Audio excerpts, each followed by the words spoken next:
Hey, what's up guys? Welcome back to the channel. Today I'm going to do the typical YouTuber car owner video, and that is 5 things that I hate about this truck.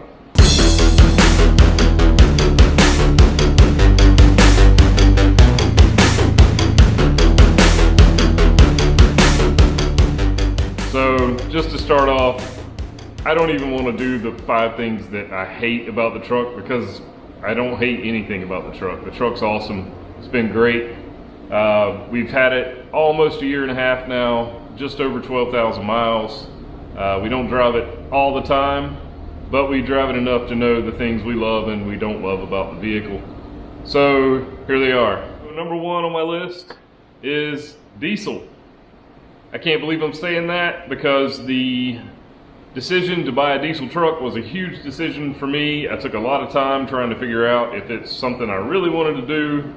And as far as towing and as far as owning the truck, it is awesome. It's the best thing about the truck. And these days it's been the worst thing about the truck as well. When you buy a long bed like we purchased, you get a 48-gallon fuel tank. And 48 gallons of diesel at $6 a gallon is a heck of a lot of money.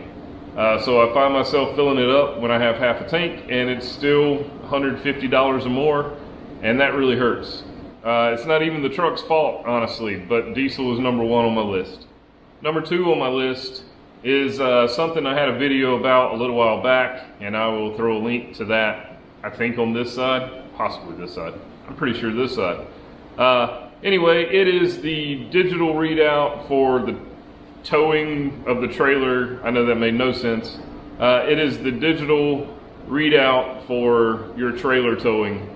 Watch the video, it'll make a little more sense to you. But you can program your individual trailer in, and it will keep track of the miles and your average miles per gallon.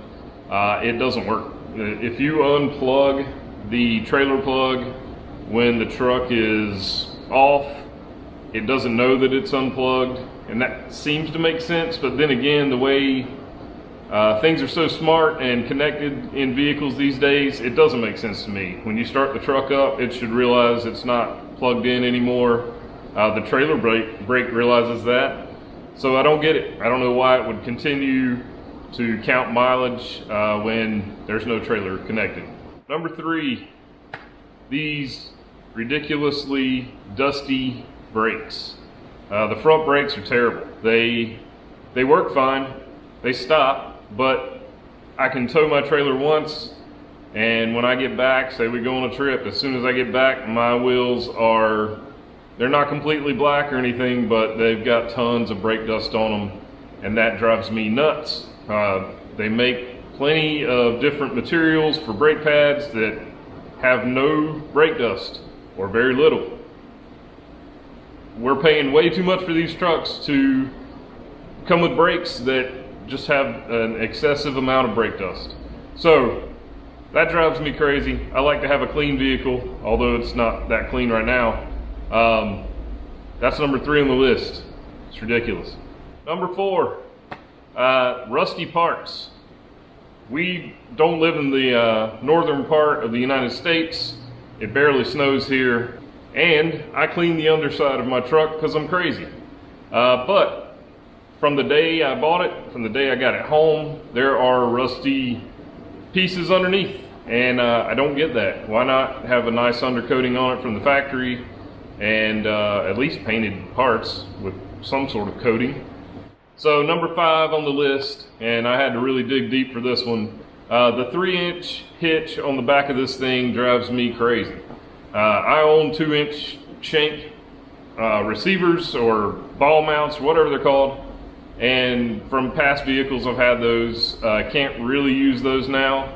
I did buy all the adapters that go down to a 2-inch, and I bent the pin first time I towed a small trailer. I'm not doing that again. I guess I'm just gonna have to fork out the money and get a 3-inch ball mount and deal with it. But a 3-inch ball mount is probably a couple $100, and that really sucks. But that's just a me problem. Nothing against the truck. You can tow 21,000 pounds with the hitch on the back of the truck. That's crazy. But just for me, it drives me nuts. I already have ball mounts. I've got 2 or 3 different ones that I've had through the years, and I can't really use them anymore. Well guys, I appreciate you watching. Stay tuned. The next video will be 5 things I love about the truck, and that's going to be pretty hard to make because there's like 20 things I love about the truck. So stay tuned. Thanks for watching. Be sure to subscribe, and we'll catch you next time.